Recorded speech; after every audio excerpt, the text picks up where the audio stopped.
There is a group exhibition underway now at Quad City Arts, drawing inspiration from the phrase, "It's fine, everything is fine." We're all picturing the meme in our heads right now. Well, the exhibit features a collection of works that respond to a humorous theme of resilience in the face of uncertainty. And here to explain more is Dawn Wolford-Metello from Quad City Arts. Dawn, as always, thanks for joining us on QCL. So this actually opened a little earlier this month on the 11th, but people have plenty of time to check this exhibit out because it runs through December, correct? Correct. December 7th. All right, December 7th. Where'd the idea for this come from? Like to use like a phrase like this that has gained so much popularity and use it as kind of like the catalyst for art?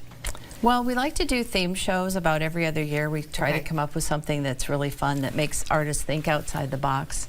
And it was a committee decision, and they thought with the election coming up, there's a lot of things that are not fine, and there's a lot of tension and mental health issues coming up right now with everything going on, and we thought, well, this would be kind of fun to show what people are thinking about and feeling. So some of the works are very serious. They address mental health challenges that people are facing right now, and then others that are just really funny. And so that's the whole idea with it. It's thought-provoking. Like you look at the piece of art and you're supposed to think about it. Think about the deeper meaning, maybe. Yep. Yeah, okay. So obviously this is a group presentation here. So what's the importance of having these group exhibits? Oh, there's lots of benefits. We attract new artists, give them a chance to show their art to the public. They get to see what their peers are doing. I think that's always really important for people to see what other artists in the area are doing. With this show, there's so much to talk about. The opening was very just lively and fun because people could talk about the different ideas and the different works and meet the artists. That's really special. Yes. You had a huge call, response, I should say, to your call for entries for this. I think I was reading that 63 artists submitted more than 100 pieces of artwork, 141 pieces of artwork for this.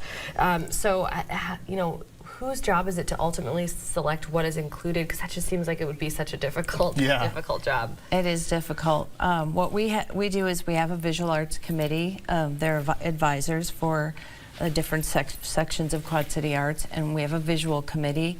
Most of those people are either educators or they're art lovers or collectors, and so it's a group decision. And we went through one by one every piece, every sculpture, and they talked about them, and they talked about how they fit the theme. Sometimes the work was very, very good, but it didn't really fit the idea, and they wanted it to really say something.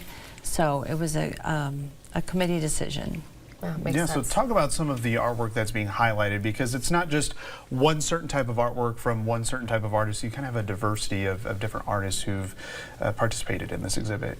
Yeah, there's sculpture, there's some digital art. Obviously, we have paintings. Yeah, these are great. Drawings. So there's a big range of works. One thing that I think is really cool, and you already touched on it when you were talking about mental health and just election and just things that are happening in our world right now here at home. And so one thing I thought was cool is there's multiple artists that are highlighting DEI initiatives, so diversity, equity, and inclusion. And you gave some information to us before our segment today that at least 5 artists are from underrepresented backgrounds. How important was that to the committee in choosing art, or did they have any idea at that point that they were choosing art? They didn't have any idea. Our selection process is what we call a blind jury, so they don't have that information about the artist. They're selecting it based on the quality of the work and in this case, how it fit the theme. But I think it is very important to talk about diversity. We want to make sure we're giving everybody an equal opportunity to show their work, and we're also about education at Quad City Arts. So sometimes somebody enters a show and they struggle with how to take a picture of it just to enter it, or how to represent it, how to frame it, and so we help provide that information as well. And you were talking about equal opportunity. Of those 63 artists, 42 have never been featured at a Quad City Arts exhibit before. Right. Yeah. That's incredible. What an amazing opportunity. Yeah. Yeah, it really was. All right. Well, if you would like to take a look at this exhibit, It's Fine, Everything is Fine is now open at the Quad City Arts Gallery in downtown Rock Island. As Dawn mentioned, it runs through December 7th, and if you'd like to learn more, you can visit quadcityarts.com. Dawn, thanks so much for joining us today. Thank you. Thanks for having Sounds me. great.